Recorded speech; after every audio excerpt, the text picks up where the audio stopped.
پروین شاکر کا نام سنتے ہی ذہن میں خوشبو کے ایک جھونکے کا تصور آتا ہے جو نہ جانے کس سمت سے آیا اور شعر و سخن کے قدردانوں کے حواس کو چھوتا ہوا فنا کی وادیوں میں کہیں گم ہو گیا۔ کسے معلوم تھا کہ کراچی کے قدیم علاقے چاکی واڑہ سے تعلق رکھنے والے ایک شاعر سید شاکر حسین کے گھر میں 24 نومبر 1952 کو جنم لینے والی یہ بچی شاعری کے افق پر ایک ایسا ماہتاب بن کر ابھرے گی کہ اسے دیکھنے والے اور سننے والے سبھی سحر زدہ ہو جائیں گے۔ نوجوانی میں ہی ان کی شاعری نے سخن شناسوں کو نہ صرف چونکا دیا بلکہ صرف 24 سال کی عمر میں ان کا پہلا مجموعہ کلام خوشبو منظر عام پر آیا تو اس نے مقبولیت کے ریکارڈ توڑ دیے۔ اس وقت وہ کراچی یونیورسٹی میں زیر تعلیم تھی اور شاعری میں محبت ان کا محبوب ترین موضوع تھا۔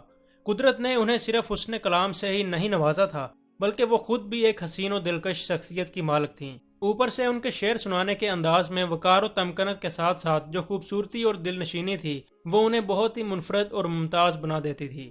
عموماً وہ جس مشاعرے میں شریک ہوتیں مشاعرہ لوٹ لیتیں۔ شعر و ادب کے میدان میں یوں تو وہ اپنے ہی بل بوتے پر آگے آئی تھیں لیکن ادبی حلقے ایک شاعرہ کے طور پر ان کی حیثیت اور مقام مستحکم کرنے کا بہت زیادہ کریڈٹ احمد ندیم قاسمی مرحوم کو بھی دیتے رہے ہیں جنہیں پروین شاکر پیار سے امو جان کہا کرتی تھیں۔ بچپن میں خود پروین شاکر کو گھر میں پیار سے پارو کہا جاتا تھا۔ شعر اور نثر لکھنے کا آغاز انہوں نے بینا کے قلمی نام سے کیا تھا۔ قدرت نے انہیں بے پناہ تخلیقی صلاحیتوں سے نوازا تھا۔ شعر و سخن کی دنیا میں ان کی آمد نے دنیا بھر میں اردو پڑھنے والوں کو چونکا دیا تھا۔ بہت جلد ان کا شمار صف اول کی شاعرات میں ہونے لگا اور پھر ہر گزرتے دن کے ساتھ ان کی شہرت میں اضافہ ہوتا چلا گیا۔ 1976 میں منظر عام پر آنے والے ان کے اولین مجموعہ کلام خوشبو کو جو تاریخ ساز پذیرائی ملی تھی کم و بیش وہی مقبولیت 1980 میں شائع ہونے والے ان کے دوسرے مجموعہ کلام صد برگ کو حاصل ہوئی۔ 1990 تک ان کی جو مزید مطبوعات سامنے آئیں ان میں 3 مجموعہ ہائے کلام، خود کلامی، انکار اور کف آئینہ کے علاوہ ان کے اخباری کالموں کا مجموعہ گوشہ چشم بھی شامل تھا۔ ان کی کلیات یعنی مکمل شاعری کا مجموعہ بھی ماہ تمام کے عنوان سے شائع ہوا، تاہم انہوں نے کف آئینہ کو کسی وجہ سے اس میں شامل نہیں کیا۔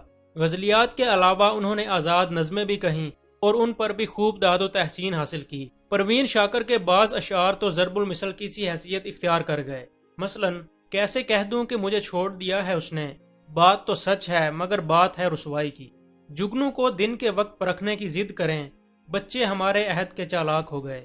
ایک منفرد اور ممتاز شاعرہ ہونے کے ساتھ ساتھ پروین شاکر اعلیٰ تعلیم یافتہ بھی تھیں۔ انگریزی ادب اور لسانیات میں ماسٹرز کرنے کے علاوہ انہوں نے بینک ایڈمنسٹریشن میں بھی ماسٹرز ڈگری حاصل کی۔ 1991 میں امریکہ سے پبلک ایڈمنسٹریشن میں ماسٹرز کیا۔ اس سے پہلے 1982 میں وہ CSS کا امتحان بھی پاس کر چکی تھیں۔ عملی زندگی کی ابتدا میں 9 سال تک انہوں نے اسکول میں پڑھایا۔ CSS کرنے کے بعد وہ کسٹم ڈپارٹمنٹ میں تعینات ہوئیں اور پھر اسلام آباد میں سینٹرل بورڈ آف ریونیو جو فیڈرل بورڈ آف ریونیو کہلاتا ہے میں سیکنڈ سیکرٹری کے طور پر خدمات انجام دینے لگیں۔ ان کی ادبی خدمات پر انہیں پاکستان کے اعلیٰ ترین سول اعزاز پرائڈ آف پرفارمنس سے بھی نوازا گیا۔ ان کی شاعری میں غنائیت بھی ہے اور ہشت پہلو نسوانی جذبات کا اظہار بھی۔ ایک لڑکی کیا سوچتی ہے، کیا چاہتی ہے، وہ کیا کہہ پاتی ہے اور کیا کچھ اس کے لب خاموش کے پیچھے ہی رہ جاتا ہے۔ مرد کا ہر جائی پن اس کے کومل جذبوں پر کیا قیامت ڈھاتا ہے اور وہ اپنے زخموں کو اپنی مسکراہٹ کے پیچھے چھپا کر بظاہر کس طرح معاشرے میں اپنا کردار نبھاتی رہتی ہے۔ یہ سب کیفیات آپ کو پروین شاکر کے کلام میں ملیں گی، لیکن ان کی شاعری صرف انہی موضوعات یا محسوسات تک محدود نہیں۔ ان کی شاعری میں آپ کو زندگی کا ہر رخ ملے گا کیونکہ انہوں نے عملی طور پر زندگی کو بہت قریب سے دیکھا اور برتا۔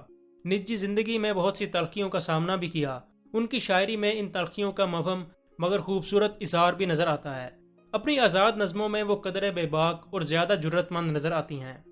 ذہانت اور تخلیقی صلاحیتیں پروین شاکر کی میراث تھیں۔ ان کے والد بھی شاعر تھے، یوں ہم کہہ سکتے ہیں کہ شاعری تو گویا انہیں ورثے میں ملی تھی۔ لیکن ان کے خاندان میں صرف والد ہی نہیں، دیگر کئی اتباع و شعراء بھی اپنے وقت میں نمایاں رہے۔ ان کے نانا سید حسن عسکری عظیم آبادی بھی خاصے نامور تھے اور پروین شاکر کے خمیر میں دبی ہوئی شعر و ادب کی چنگاری کو ہوا دینے والے در حقیقت وہی تھے۔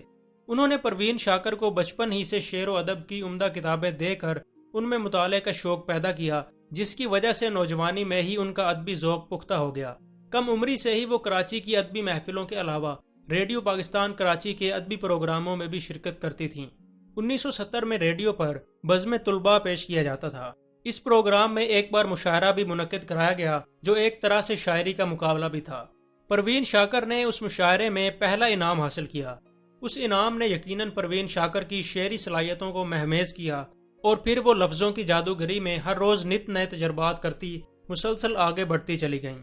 تعلیم کے میدان میں وہ بچپن سے ہی نمایاں تھیں۔ تیسری جماعت سے وہ ڈبل پروموشن لے کر 5ویں میں پہنچیں۔ 8ویں جماعت میں بہت زیادہ نمبروں کی وجہ سے اسکالرشپ حاصل کیا۔ انہیں یہ اعزاز بھی حاصل ہے کہ جب وہ CSS کا امتحان دے رہی تھیں تو پیپر میں ایک سوال خود ان کی اپنی شاعری کے بارے میں بھی تھا۔ اتنی خوبصورت شاعری کرنے والی پروین شاکر کی نجی زندگی میں جلد ہی بدصورتی کے سائے منڈلانے لگے تھے۔ 1976 میں جب ان کا پہلا اور مشہور زمانہ مجموعہ کلام خوشبو شائع ہوا، اس کے کچھ ہی دنوں بعد انہوں نے ڈاکٹر نصیر علی سے شادی کر لی۔ 1978 میں ان کے ہاں بیٹا پیدا ہوا جس کا نام انہوں نے مراد علی رکھا۔ 1987 میں ان کی اپنے شوہر سے علیحدگی ہو گئی۔ 11 سالوں کی ازدواجی رفاقت کے دوران ان کی زندگی میں جو بھی مد و جزر یا نشیب و فراز آتے رہے، ان کا عکس ان کی شاعری میں ملتا رہا۔ وہ زندگی سے جن خوبصورتیوں کی طلبگار تھیں وہ شاید انہیں نہ مل سکیں۔ ویسے بھی شعر و ادب، خیال و خواب کی دنیا کچھ اور ہوتی ہے، حقیقت کی دنیا اس سے بہت مختلف ہوتی ہے، جس کا ادراک رومان پرستوں کو ذرا تاخیر سے ہوتا ہے۔ 26 دسمبر 1994 کو اسلام آباد میں صبح دفتر جاتے ہوئے اس بے مثال شاعرہ کی کار کو ایک بے رحم بس نے اس طرح ٹکر ماری کہ گاڑی فٹ پاتھ سے ٹکرا کر پچک گئی اور اس کے شیشے چکناچور ہو گئے۔ اگر پروین شاکر کی جاگتی آنکھوں میں کچھ خواب باقی تھے تو وہ بھی اسی طرح چکناچور ہو گئے اور انہوں نے ہمیشہ کے لیے آنکھیں بند کر لیں۔ اسلام آباد میں جس جگہ پروین شاکر کی کار کو جان لیوا حادثہ پیش آیا تھا وہ ناظم الدین روڈ سے فیصل چوک تک کا علاقہ تھا، جسے اب DCA نے پروین شاکر روڈ کا نام دے دیا ہے۔ ان کی آخری آرام گاہ اسلام آباد کے بلاک H8 کے قبرستان میں ہے۔ وہ اب ہم میں نہیں ہیں، لیکن ان کے کسی قدردان نے ان کے ہونے کا احساس دلانے کے لیے انہی کا یہ شعر ان کی قبر کے کتبے پر لکھوایا ہے۔ مر بھی جاؤں تو کہاں لوگ بھلا ہی دیں گے، لفظ میرے ہونے کی گواہی دیں گے۔